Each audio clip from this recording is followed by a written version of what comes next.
आपने सब कर्म देखे। आज संसार में इतना ढंढोरा पिटा, इतना ढंढोरा पिटा अखबारों पर, रेडियो पर कि आबादी कम करो, आबादी कम हो जाएगी, आबादी कम हो जाएगी, आबादी कम हो जाएगी। लेकिन आपको ये भेद तो मालूम नहीं कि संत जब आते हैं और पधारते हैं तो जितने भी जीव जंतु हैं, चाहे पशु हो, चाहे पंछी हो, चाहे कीड़े हो, कोई भी हो, जो उनके शरीर से स्पर्श होगा उसको नर्तन मिल जाएगा। वही जीवात्मा नर्तन पा जाए।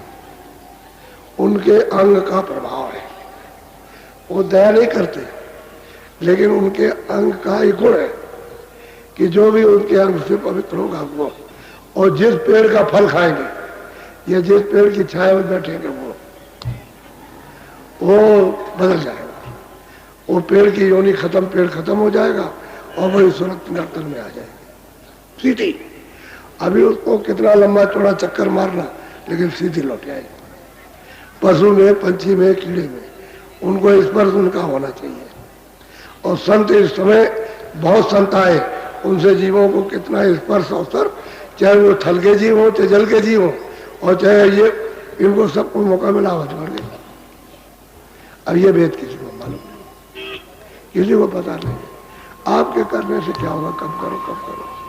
उसको जो मंजूर है कम करने वाला तो वो है। आप लोग ठीक बीच में आप लोग कूद पड़ते हैं कि हम करेंगे, आप कुछ नहीं करेंगे, आप कुछ नहीं कर सकते। और आपने जो ये नसबंदी वगैरह करा, ये बहुत बड़ा अपराध किया।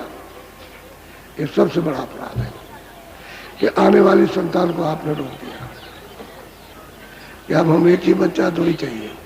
और फिर जब वो बच्चा बच्ची दोनों मर गए तो यहाँ चिल्लाते हो कि आप दे दीजिए आकर के, तो बहुत बड़ा अपराध होगा। या आप उन्हें बच्चे जो होते हो जाए, तुम अगर वो करना चाहते हो त्यागी हो जाओ, दो में रखना चाहते हो ब्रह्मचारी बन जाओ, क्या जरूरत है। ब्रह्मचारी रहो, एक ही बच्चा करो, एक ही बच्ची पैदा करो, रहो ब्रह्मचारी। लेकिन वो तो कुछ नहीं, आपने कहा लड़का अगर उसको गर्भ से गिरा दिया। अब ये बातें बताना इसलिए जरूरी कि ये जीवात्माएं सब खड्डे में जा रही। अब तुमने गर्भपात करा दिया, वो मतलब 2 महीने, 3 महीने, 4 महीने का उसको साफ करा दिया, कोई कुछ आने वाले उसको आपने रोक दिया। ये तुम्हारे काम था, कुदरत का खेल था, उसको होने का। वो तो भाग बना करके भेजा जाएगा। तुम उसके कर्म के मतलब ये विघ्न पहुंचाने वाले तुम हो गए। तुम सृष्टि में यही तो विघ्न है कि तुमने हमारे बनाए हुए इसको बिगाड़ दिया। अब तुम लोग तब तैयार हो जाओ, तो कितने बार तुमको बिगाड़ेगा, संभालने नहीं देगा कुछ।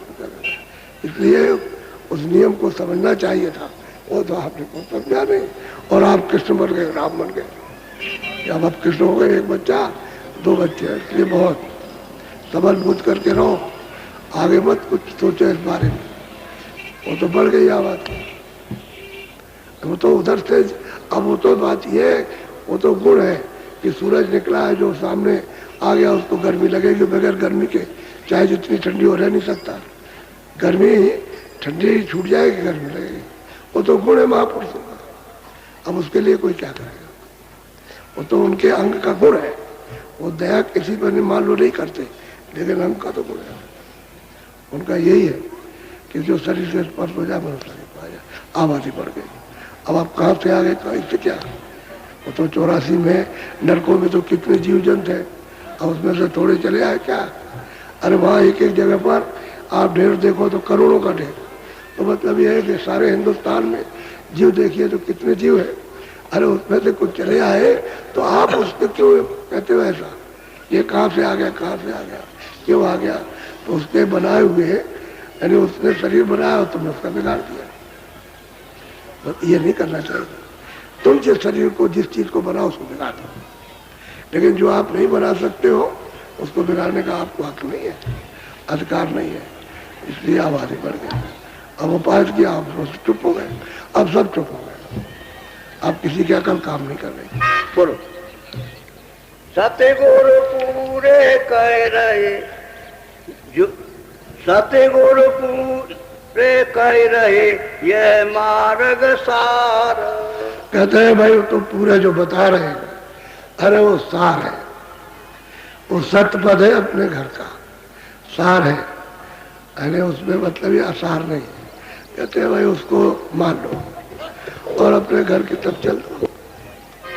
घर चल पड़ो, जाने का तुम्हारे पास सही रास्ता है, यही तो मंदिर है। इसको कैलाश समझो, ये मंदिर है।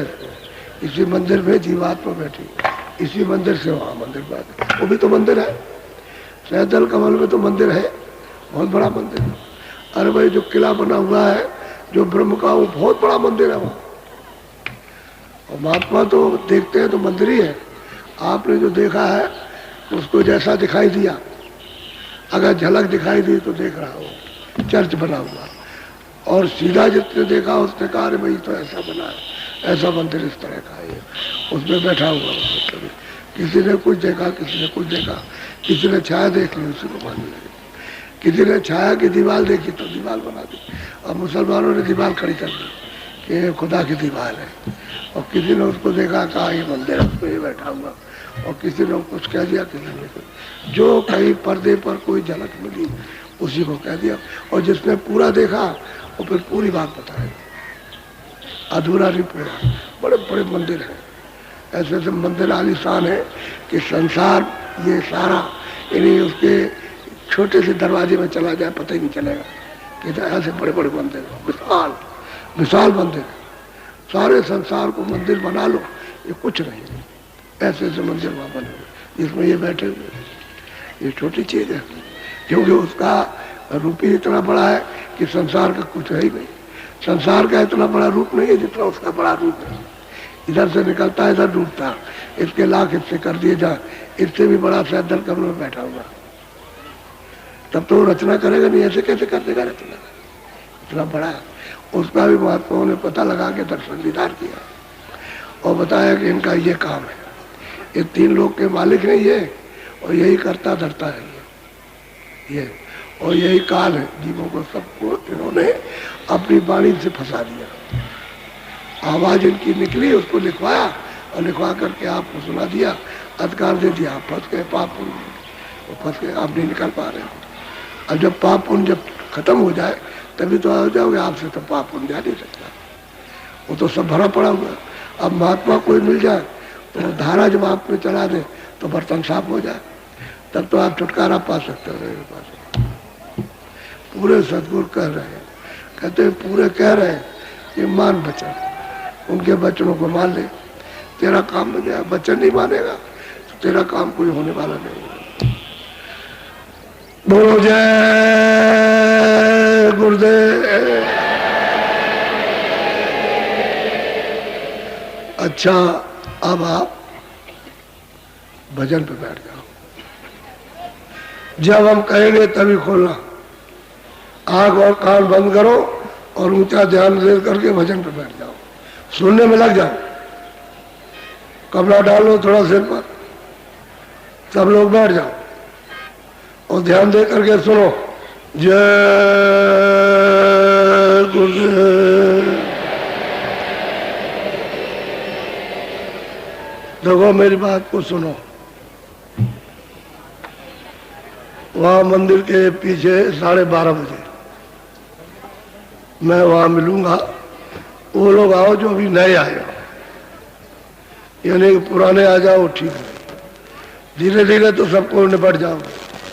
जो अभी नए आए तो मिल लेगा, जल्दबाजी करते इस वक्त सब अपने अपने जाओ, वहां डेरो खड़े हो तो